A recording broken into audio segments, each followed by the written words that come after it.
So what's your name? My name's Cody. I am 33 years old. I was born in Czechoslovakia, raised in Baltimore, Maryland, and spent the rest of my time in Pennsylvania, and I've been down in Overtown, Miami for the last 3 years. Yeah, and what are you doing out here in Miami? I'm out here living on the dangerous side, being homeless, drug use, and people call me a professional booster. What's your drug of choice? Fentanyl, crack cocaine, Xanax, and that's it. My childhood was a good childhood, very good. My parents did exactly what they needed to do, and they did the best that they could do. I was not abused, I was not tortured, I wasn't hit, I wasn't degraded, I barely ever got ass whoopings. My parents weren't very strict, and I can say that that was their only flaw, that they weren't more strict on me. They should have been more strict on me. I'm the second to the youngest. My next older brother had passed away, so basically I was my mom's baby boy, and I got pretty much everything that I wanted. I started martial arts at a very young age, which I completed. I ended at a 2nd degree black belt in Shotokan Karate, and was inducted to the WKU World Karate Union in 2006. I was rated #1 in Pennsylvania. The only trauma I really had throughout my childhood was being molested when I was 5 years old, and my house burning down when I was 12, which I saved my mother and my sister from the burning house. I jumped off the 2nd-story window, ran and got a ladder, and had my mom and sister get out on the roof, and I got my sister off the roof. And then I started helping my mother get off the roof, and as soon as she was on the last step and went and put her foot on the ground, the roof collapsed. But my mother said that it actually looked like 2 angels had both my arms when I jumped off of that roof. She said that I didn't hit the ground and fall. She said it just looked like I glided, landed, and kept on running. It just so happened that me and my sister had actually been sleeping in my mother's bed, and I missed my bus to go to school.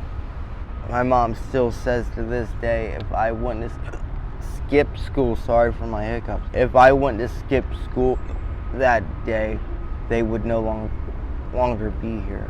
Yeah, it was devastating. Like, the people at the school told everybody died in that house fire. It was hard. My brother died in a house fire. That one? No. One a few years prior to my birth. I've seen so many pictures, so many videos. I've heard so much stuff about him. I feel like I knew him. I wish I would have got to meet him. He died when he was 3 years old from smoke inhalation. But the most trauma that I had during my lifetime as a child was being molested, and I didn't fully come out about it until I was 17. You know, it fucks with me. I still have nightmares, and I felt like that it was my fault, and it wasn't just me that got molested that day. It was also my two cousins. My mom and dad went out. My dad's sister was going out as well. I didn't tell anybody for a long time, but immediately when everybody got home, my two cousins said something, and I kept on denying it. But my dad was like, listen, he's not gonna do that to them two boys and not do anything to my boy. I was scared. I thought I would get in trouble. I thought it was my fault. I mean, he made the three of us put his penis in our mouth. I have dreams. I wake up sweating about it. I mean, I don't understand what he's basically a grown man. Like, what could I and them two boys which were younger than me, how can you get pleasure out of that? Like, these guys that go around and rape girls that are even above age, how can you sit there and have sex with somebody while somebody is crying, begging you to stop? It disgusts me. Do you think that that's a big reason why you've made some of the mistakes I've made in my life? Yes. And what about school? How did you do in school? School? Good in school. I was so good in school that they put me in special education because they didn't give me the fucking time and the attention that I needed to be able to learn. Like, I'm more of a hands-on person. I can rebuild a transmission. I'm registered through HBI certification, Home Builders Institution. I can build a house from the ground up. The only thing I cannot do is lay the foundation, run the electrical and plumbing. I can cut tile. I can cut crown molding. I can do it all. And I'm a really good shooter. I love hunting. So at what age did you start experimenting with drugs? Before my teens, before my adult years, I used to smoke a lot of weed. How old were you when you first smoked weed? 14. My friend, his dad used to grow marijuana. It wasn't really good weed. It was mids, pick out the seeds and stems. But we had so much of it, and we would sit there and just smoke. When I was 18, started going to the cell block. 18 to party, 21 to drink. Me and my best friend, my brother, like, to the fullest. Howard Price. Me and him, we would end up, he was the first person that I ever did cocaine with. And I was scared. I was like, you know what I mean? And I said, what's it make you feel like? And he looked at me and he's like, makes you feel like Superman. And he's like, you want to try it? He didn't pressure me. He's like, do you want to try it? And I'm like, yeah, fuck it. So I did a line. I didn't feel like Superman. I felt like the Incredible Hulk. It didn't turn into an everyday thing, but what we did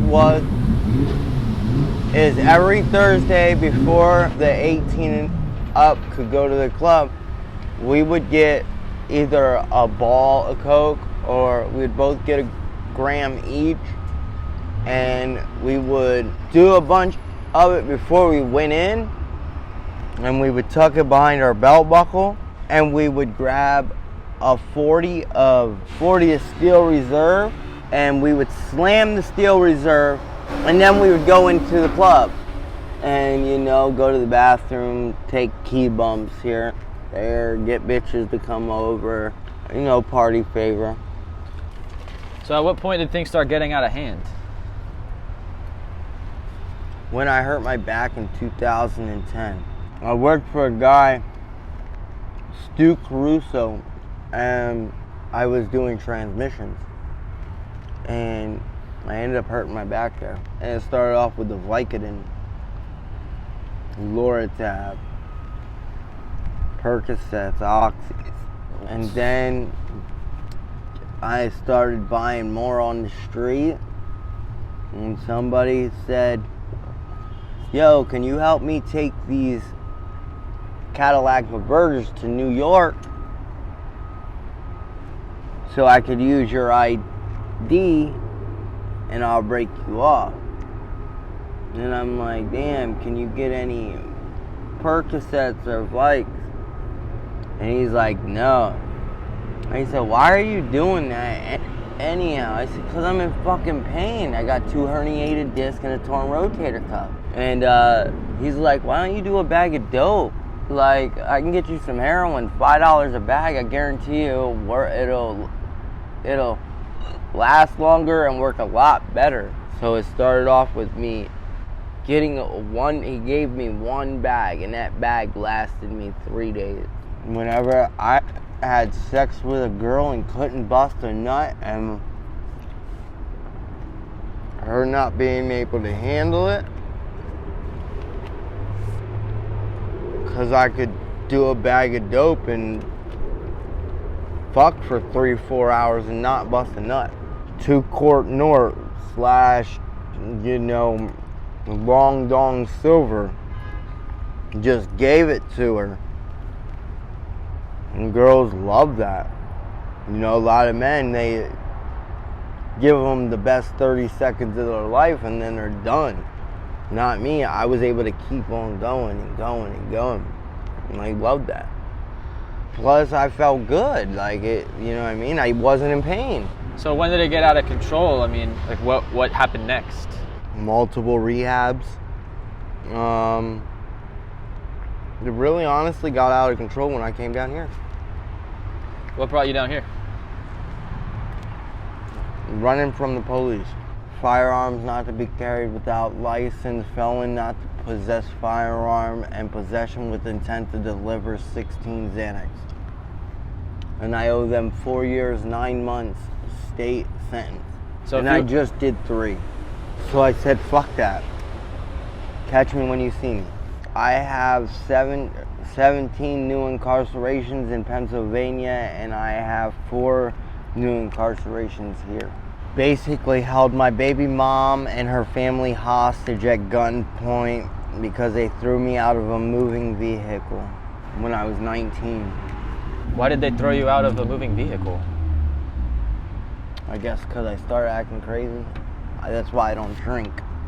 Basically, I did 48 days incarceration, 5 years probation, violated with possession with intent to deliver, absconding, so they resentenced me to 1.5 to 5, which after I caught a stabbing while I was in prison, and whenever I went to the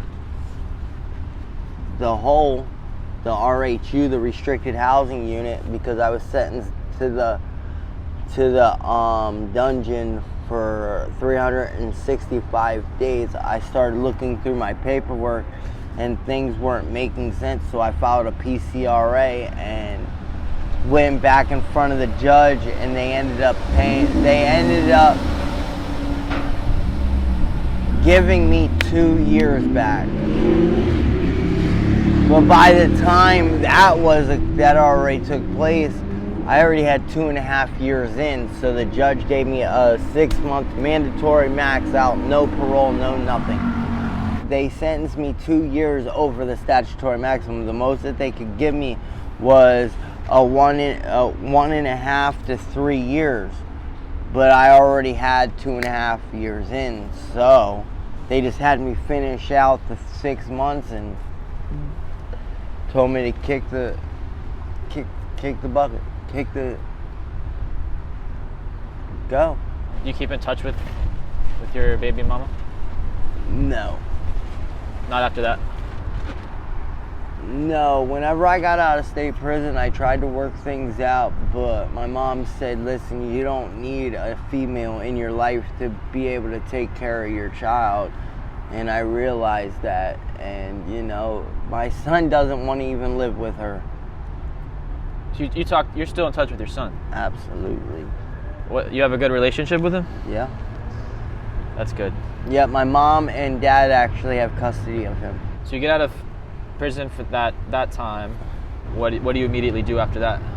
I came home. I had a brand new 2013 Kawasaki Ninja 600. I literally pulled into my driveway and went and sold my bike for $400 to go get an 8-ball of crack and 8-ball of crack and 4 bundles of dope. That day, I wanted to get high. And so you had been thinking about that the whole time in prison? Yep, I was getting high in prison. What were you doing in prison to get high? Suboxone. Yeah, because of my back. It went from the pills to the heroin. It wasn't fentanyl back then. And I thank God each and every day that I wasn't out in the streets during the end of 2015, all of 2016 through 17, because I can say this, and I can say it with a guarantee, if I would have been out on the streets getting high during that time, I wouldn't be here having this conversation with you right now. I would be dead. I was a shooter all the way up until 7 months ago. I snorted it for 2 weeks and immediately started shooting it. I used to have to pay a guy 1 bag to shoot me up. So say that I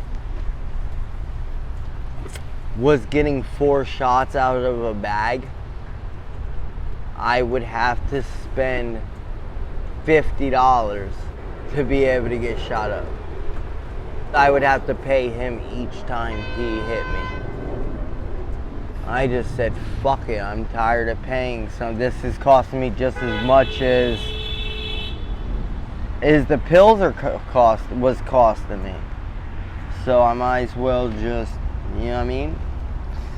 So you get out, you sell your bike for $400, you get, all the crack and dope. You just go on a binge? Yeah. How long did that last? It hadn't stopped. At what point did you get in trouble with the law again and come down here?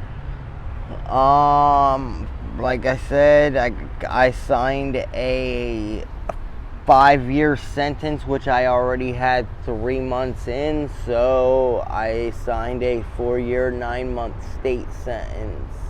On bail, I was supposed to turn myself in and said, nope.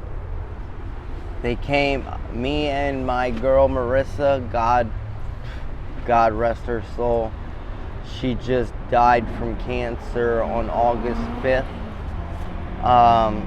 She was the main reason why I came to Miami. Because we found tickets for $17 to fly from Philly to here. I ended up going to a hostel in Brownsville, Brown Subs, and was there for about 2 months, paying $12 a night per person. And the manager started making real crazy sexual remarks to my fiance at the time, and I got high on Xanax one night and totally flipped shit. So I got kicked out of there. How did you get introduced to Overtown? That they told me where the drugs were. Italia. He's from Italy. He showed me here so I would get on the train at Arlington Heights because the hostel was on 41st.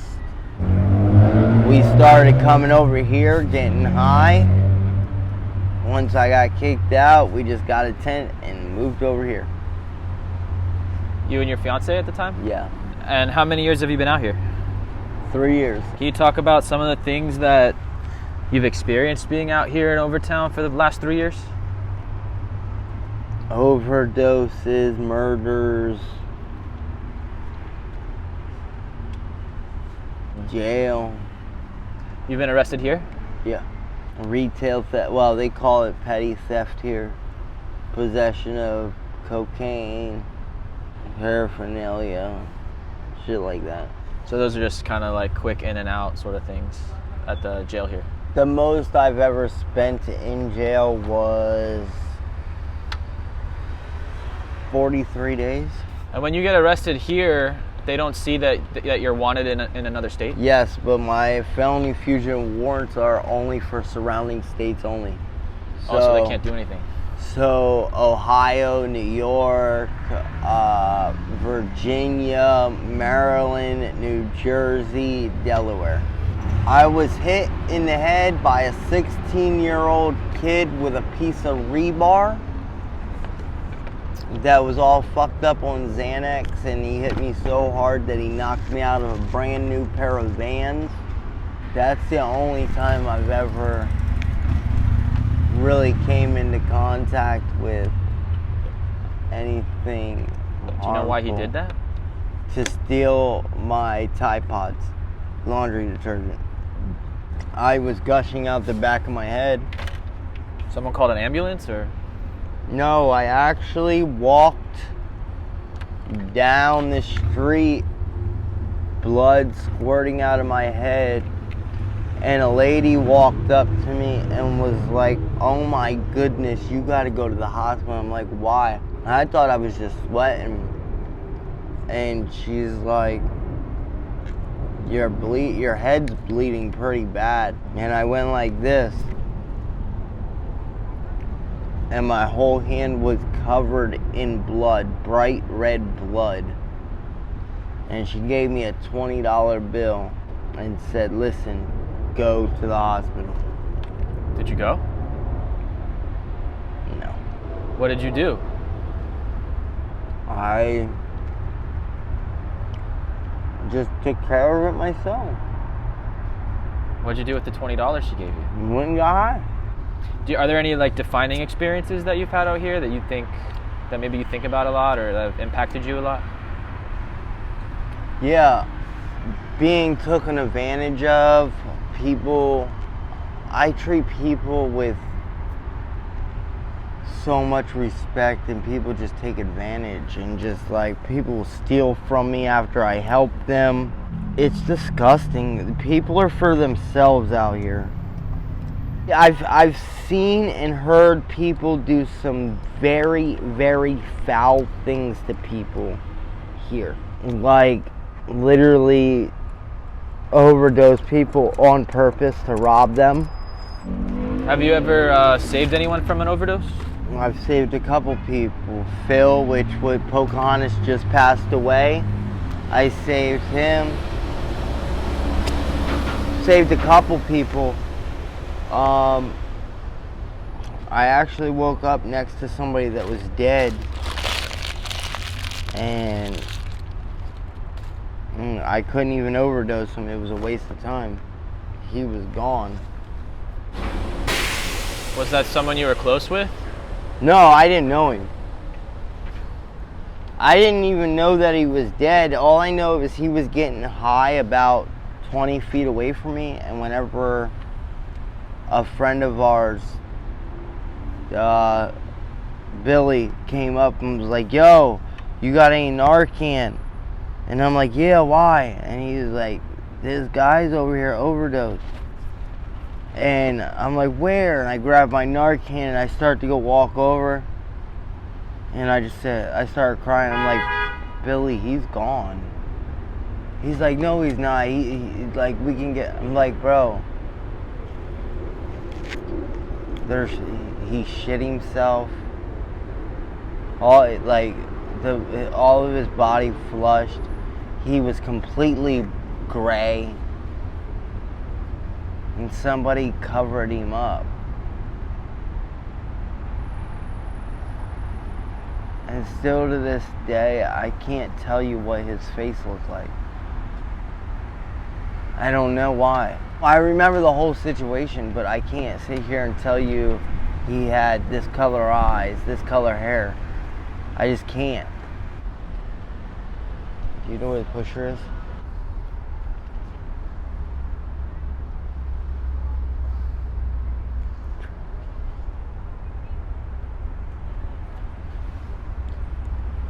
Alright, so Takashi 69. Well, first it started off with Steve Will Do It. Also another YouTuber. I was panhandling because this was before I was boosting. I was panhandling down by Whole Foods on Southeast 2nd Street on the on-ramp. He pulled up and I was hanging out with another guy at this time, which his name was Hector. Camera crew jumped out. He picked me up in a Mercedes Sprinter van. And Hector got in, I got in, and he asked me if I would like to do a documentary story. I said, yeah, sure, I'll do that. And he asked Hector, would he want to do it?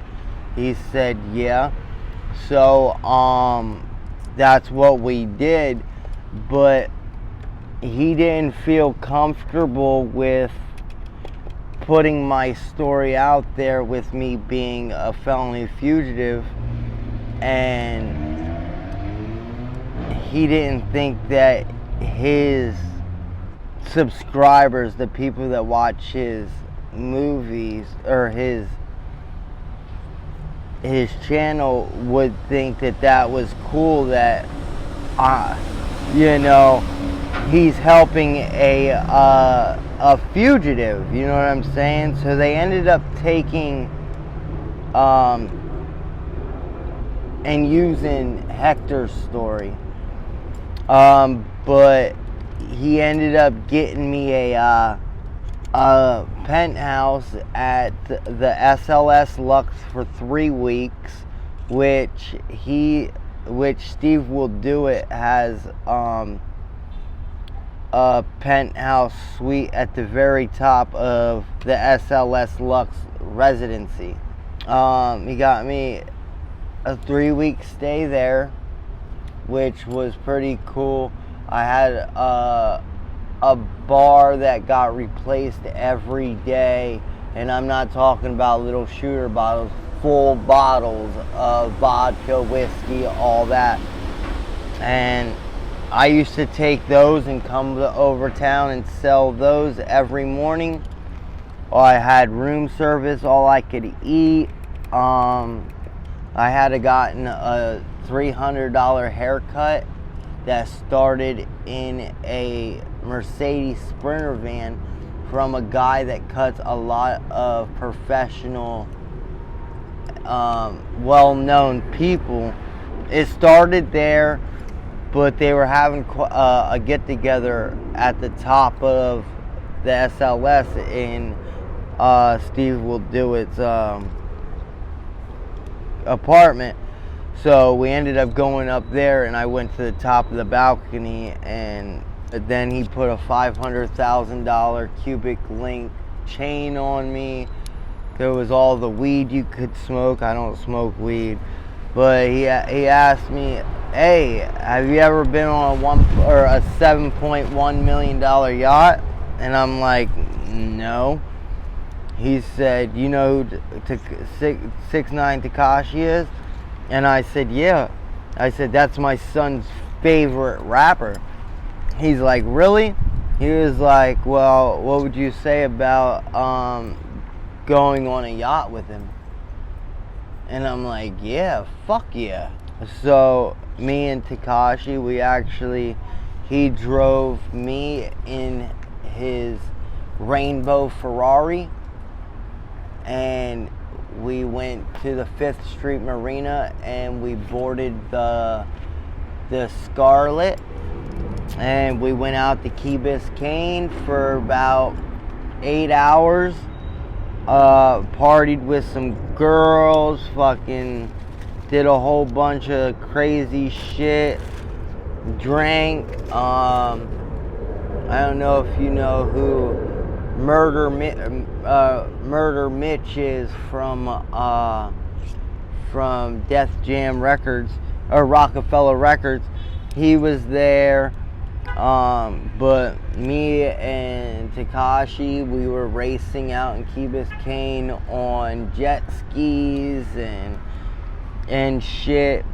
So they were pretty cool dudes. Like, they were nice to you and everything. Yeah, like I said, got us our haircuts, gave us clothes, and then after our hotel ran out, they put us in the Miami sun for 2 weeks.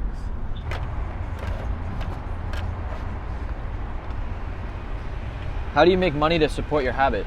I boost. That's the only way you make money? I mean, I got other ways of making money. I met a guy that has a very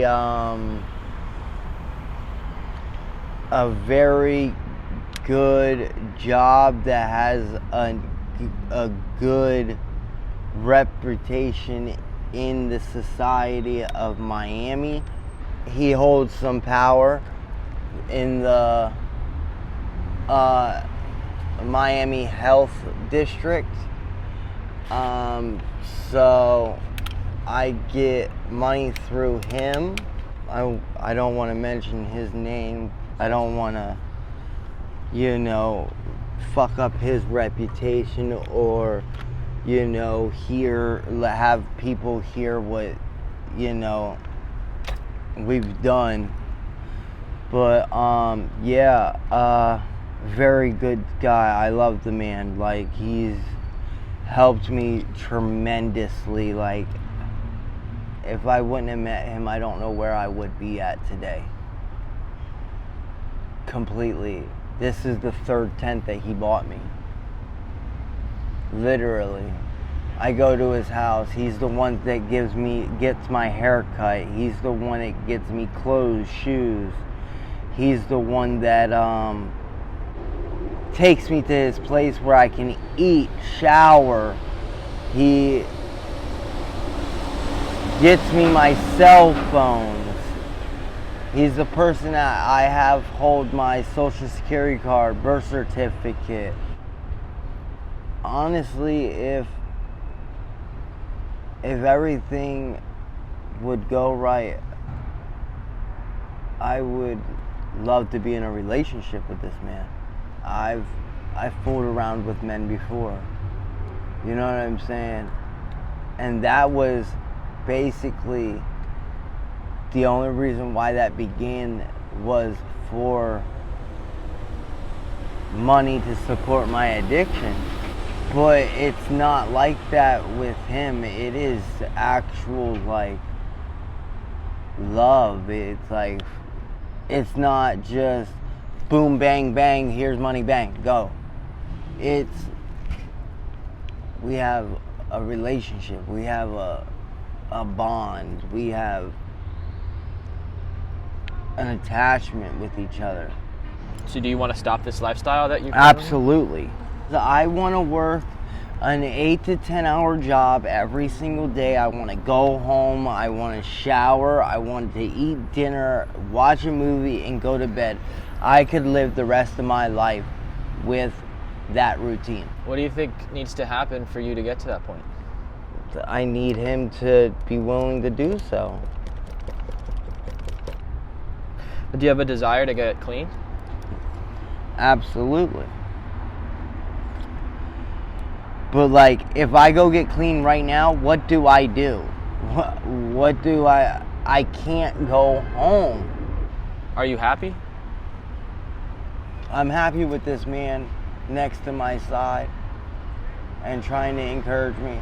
And I'm happy for Lee to be there to help me with things that I'm unable to be, that nobody else is able to help me with. What would you like to achieve within the next 5 years? 5 years? I want to start my own organization that is strictly for the homeless. You got all these people bitching and complaining that they can't walk down the sidewalk because they got to step over 2-3 people that got cardboard laying on the ground. I would like to have my organization completely ran. In the next 6 months, I'd like to have that up and running. At least promoting it, getting it legalized and promoting it before the end of the year. My other goals is hopefully statute of limitations are up in 7 years, which I have not been in trouble in Pennsylvania for going on 5 years, so hopefully 2.5 years I'll be able to fly back to Pennsylvania, and hopefully if I can get this organization up and running, I could have my son move here. Is there anything else you'd like to share that we haven't covered yet? Any other parts of your life or anything we haven't touched on? No, not really, but if anybody is watching this video, if you could possibly help with any kind of housing, like I said, I don't have money, but I will work. If anybody could help me possibly get my teeth fixed, that would change my whole ego. All right, Cody, thank you for talking to me. No, thank you.